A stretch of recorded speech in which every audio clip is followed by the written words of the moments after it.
നമസ്കാരം കൂട്ടുകാരെ, നിങ്ങൾ ഈ വീഡിയോ ഒന്ന് കണ്ടുനോക്കി. ഈ വീഡിയോയിൽ ഒരു കള്ളൻ ഒരു കടയിലേക്ക് കയറി വരികയും ആ കടയിലെ ഉടമസ്ഥനെ മർദ്ദിക്കുന്നത് നമുക്ക് കാണാൻ സാധിക്കും. വിലപിടിപ്പുള്ള വസ്തുക്കളൊക്കെ വേഗം എടുക്കുക എന്നുള്ള രീതിയിൽ അയാളെ വീണ്ടും വീണ്ടും മർദ്ദിക്കുകയാണ്. ഇതൊക്കെ കണ്ടുകൊണ്ട് തൊട്ടടുത്തൊരു കുട്ടി ഇരിപ്പുണ്ട്. ആ കുട്ടിയുടെ കയ്യിലിരിക്കുന്ന മിഠായി ആ കള്ളനെ നേരെ നീട്ടി കഴിയുമ്പോൾ ആ കള്ളന്റെ മനസ്സാകെ അലിഞ്ഞു പോവുകയാണ്.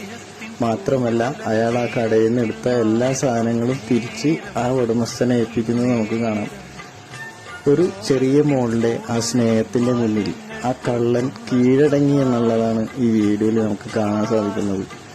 അതിനുശേഷം ആ മോൾക്ക് ഒരു ഉമ്മ കൊടുത്തിട്ട് ആ കള്ളൻ എത്രയും വേഗം ആ കടയിൽ നിന്ന് ഇറങ്ങി പോവുകയാണ്. ഇന്ന് കണ്ടതിൽ ഇത്തിരി ബെറ്ററായിട്ട് തോന്നിയൊരു വീഡിയോ ആണത്. അപ്പോൾ ഈ വീഡിയോ കണ്ടപ്പോൾ നിങ്ങൾക്കായിട്ട് ഒന്ന് ഷെയർ ചെയ്യണമെന്ന് വിചാരിച്ചു. അപ്പോൾ താങ്ക് യു.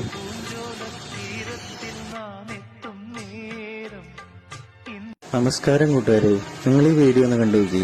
ഈ വീഡിയോയിൽ ഒരു കള്ളൻ ഒരു കടയിലേക്ക് കയറി വരികയും ആ കടയിലെ ഉടമസ്ഥനെ മർദ്ദിക്കുന്നത് നമുക്ക് കാണാൻ സാധിക്കും.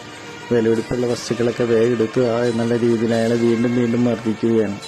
ഇതൊക്കെ കണ്ടുകൊണ്ട് തൊട്ടടുത്തൊരു കുട്ടി ഇരിപ്പുണ്ട്. ആ കുട്ടിയുടെ കയ്യിലിരിക്കുന്ന മിഠായി ആ കള്ളനെ നേരെ നീട്ടി കഴിയുമ്പോൾ ആ കള്ളന്റെ മനസ്സാകെ അലിഞ്ഞു പോവുകയാണ്. മാത്രമല്ല, അയാൾ ആ കടയിൽ നിന്ന് എടുത്ത എല്ലാ സാധനങ്ങളും തിരിച്ച് ആ ഉടമസ്ഥനെ ഏൽപ്പിക്കുന്നത് നമുക്ക് കാണാം. ഒരു ചെറിയ മോളുടെ ആ സ്നേഹത്തിന്റെ മുന്നിൽ ആ കള്ളൻ കീഴടങ്ങി എന്നുള്ളതാണ് ഈ വീഡിയോയിൽ നമുക്ക് കാണാൻ സാധിക്കുന്നത്. അതിനുശേഷം ആ മോൾക്ക് ഒരു ഉമ്മ കൊടുത്തിട്ട് ആ കള്ളൻ എത്രയും വേഗം ആ കടയിൽ നിന്ന് ഇറങ്ങി പോവുകയാണ്. ഇന്ന് കണ്ടതിൽ ഇത്തിരി ബെറ്ററായിട്ട് തോന്നിയൊരു വീഡിയോ ആണത്. അപ്പോൾ ഈ വീഡിയോ കണ്ടപ്പോൾ നിങ്ങൾക്കായിട്ട് ഒന്ന് ഷെയർ ചെയ്യണമെന്ന് വിചാരിച്ചു. അപ്പോൾ താങ്ക് യു.